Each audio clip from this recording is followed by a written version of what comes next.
नमस्कार, आदाब, सत श्री अकाल।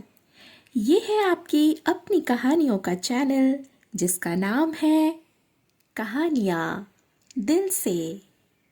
ऐसी कहानियाँ जो निकलती है सीधे दिल से और पहुँचती है सीधे दिलों तक। मैं हूँ आपकी दोस्त गार्गी विद्यांत। कहानियाँ लिखती और सुनाती हूँ।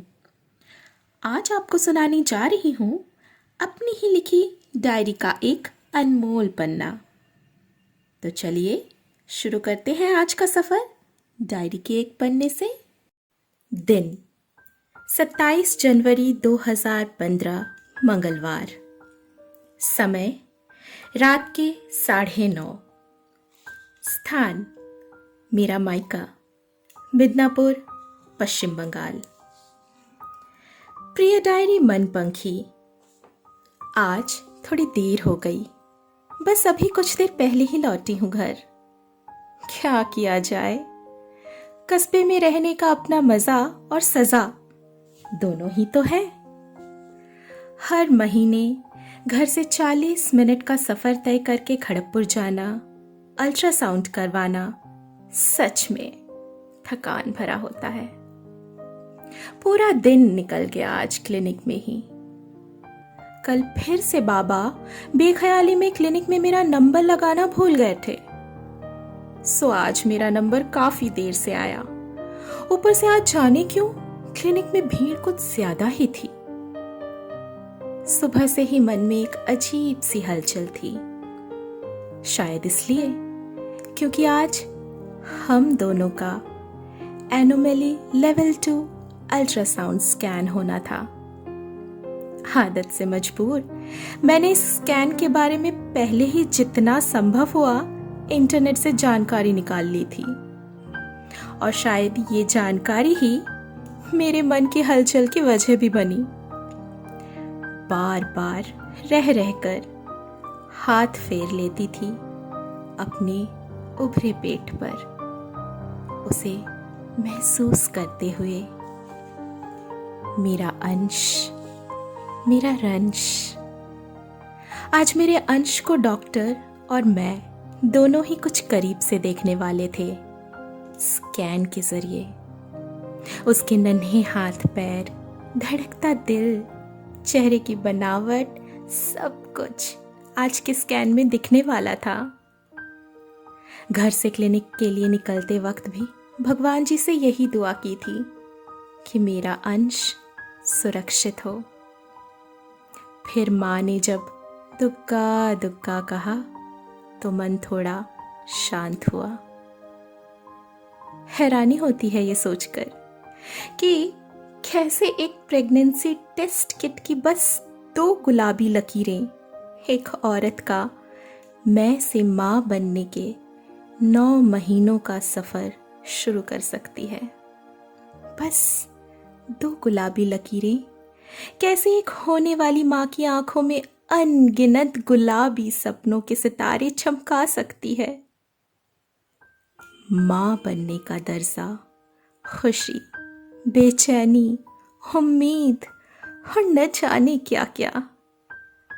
शायद ये ठीक वैसा ही है जैसे एक लाल रंग के सिंदूर की लकीर माथे पर सजते ही किसी लड़की की पहचान बदल जाती है। लाल और गुलाबी लकीरें किस्मत की, दुआओं की, मुरादों की।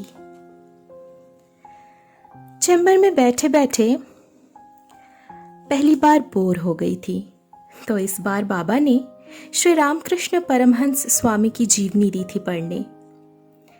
मैंने वही पढ़ी बैठ बैठ कर। एक तरफ तो पानी पी पी कर हालत खराब हो रही थी और दूसरी तरफ मेरी बारी का कोई अता पता ही नहीं था। नाम पुकारने वाला लड़का भी मेरे बार बार पूछे जाने से परेशान ही हो गया। उस बेचारे की शक्ल देखकर मुझे हंसी आ गई। पर इन सब बेरंग नजारों के बीच जो चीज हर बार मुझे आकर्षित करती है वो है उन माँ बनने वाली ढेरों महिलाओं की आंखें जिन्हें गौर से देखने पर उसमें हजारों भाव तैरते दिख जाते हैं मुझे हर बार। आज माँ ने टिफिन में बहुत दिनों बाद पराठा, आलू की भुजिया और नींबू का अचार दिया था। ठीक वैसे ही जैसे सालों पहले स्कूल के दिनों में दिया करती थी। माँ की बेटी माँ बनने जा रही थी, तो क्या उनके लिए तो आज भी मैं वही छोटी सी स्कूल जाने वाली बच्ची ही हूं। भूख तो लग रही थी, लेकिन जब तक अल्ट्रासाउंड नहीं हो जाता कैसे खा सकती थी।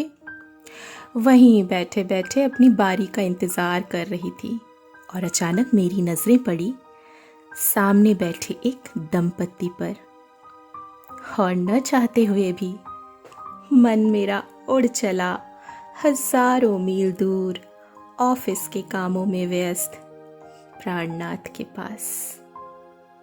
काश वो होते अभी पास, कुछ नहीं तो कम से कम गालों पर थपकी लगाकर ही कह देते, हैव पेशेंस मेरी पगलिया। बस अचानक प्राणनाथ का ख्याल आते ही मेरी प्रिय कविता की वही जानी पहचानी 4 पंक्तियां यादों आई। एकटू दाड़ाबे की, एक्षुनी जे नामबे बृष्टि, एक्षुनी যেও না না তুমি, ভালোবাসা তো আরো অনেক আছে বাকি, একটু দাঁড়াবে কি। सच, माँ बनने के सफर में एक पुरुष भी तो बनता है पिता, और आने वाला नन्हा मेहमान अपने आने की दस्तक भर से अपने माता पिता के जीवन में नई उमंग और नया प्यार ले आता है। बस यही सब सोच रही थी कि बेबी किक महसूस किया।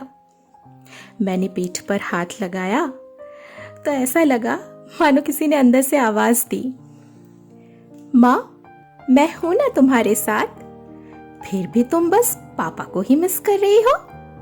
नॉट फेयर माँ। बस मैं मुस्कुरा दी। पूरे 5 घंटे के लंबे इंतजार के बाद सारी थकावट उस नन्ही जान के दिल की आवाज सुनकर फुर हो गई। लगा उसके दिल की वो धक धक धक आवाज मुझे बार बार माँ माँ माँ कह रही हो। सब ठीक है, डॉक्टर से ये सुनकर जो राहत मिली मैं बता नहीं सकती। माँ बाबा सब बहुत खुश थे। माँ ने तो अपनी पुरानी कॉटन की साड़ियां अब तक निकालनी शुरू कर दी थी नन्हे मेहमान का बिस्तर सजाने के लिए। सच कहूं तो अब उसे देखने का सब्र टूटता जा रहा है। आ जाओ ना जल्दी से अपनी माँ की गोद में। तुम्हारे पापा, नाना, नानू, दादा, दादी सब इंतजार कर रहे हैं तुम्हारा। वैसे आज मेरे अंश ने मेरा यानी अपनी माँ का पूरा ख्याल रखा, ज्यादा परेशान नहीं किया। चुग चुग जियो। अब जा रही हूँ सोने, थकावट हो रही है। कल फिर मिलूंगी तुमसे मेरी प्यारी डायरी मेरी मन पंखी। जाने से पहले कुछ पंक्तियां मन में आ रही हैं, सुन लो।